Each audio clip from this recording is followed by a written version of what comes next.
અમરેલી જિલ્લાના જાફરાબાદ શહેરમાં ધારાસભ્ય દ્વારા વેપારીઓ સાથે જીએસટીના દર ઘટાડવા સાથે ચર્ચા કરી વોકલ ફોર લોકલ ખરીદી કરવા જણાવ્યું હતું। જાફરાબાદ શહેરમાં ધારાસભ્ય હીરા સોલંકી સાથે અમરેલી જિલ્લા યુવા પ્રમુખ ચેતન શિયાળ અને ભારતીય જનતા પાર્ટીના કાર્યકર્તાઓ સાથે વેપારીઓ સાથે વડાપ્રધાન દ્વારા જીએસટીમાં ઘટાડો થયો તેને વધાવી અને ધારાસભ્ય દ્વારા વોકલ ફોર લોકલ ખરીદી પર ધ્યાન આપવા ગ્રાહકો તેમજ વેપારીઓને જણાવ્યું હતું।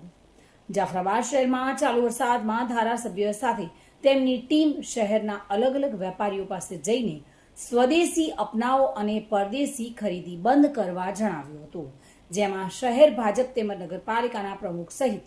આગેવાનો પણ જોડાયા હતા। આજે અમારા માનનીય ધારાસભ્ય શ્રી હીરાભાઈ સોલંકી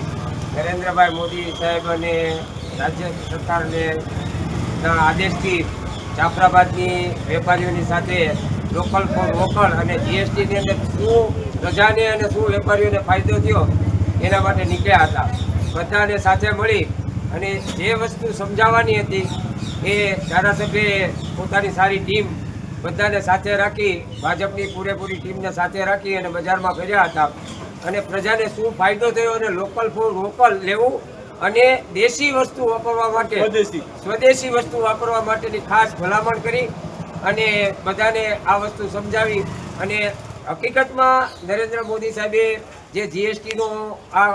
બે સ્લેબ જ કરી નાખ્યા એનાથી વેપારીઓને જે ગૂંચવણ હતી એ પણ દૂર થઈ છે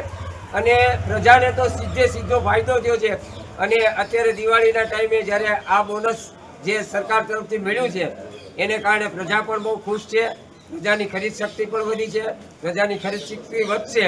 એટલે વેપારીઓને પણ ફાયદો થશે। એટલે સીધું પ્રજા સુધી જો કોઈ પહોંચાડવાનું કામ કર્યું હોય આજ દિવસ સુધી કોઈ સરકારે તો એ નરેન્દ્રભાઈ મોદી અને ભાજપ સરકારે કર્યું છે। રાહત આપી છે જે એક તો દિવાળીનો જે અદરક લાભ જે ગ્રાહકને મળે છે એ ઉપરાંત 28ના 10% કરી ડબલ બેનિફિટનો કસ્ટમરને લાભ દેવા માટે સરકાર માટે બહુ આભાર મારો અને કસ્ટમરને અને દુકાનવાળાને આ દિવાળી માટે બહુ ખાસ લાભ મળશે આમાં। બાબુભાઈ વાઢેર સાથે bureau report, today Gujarati news.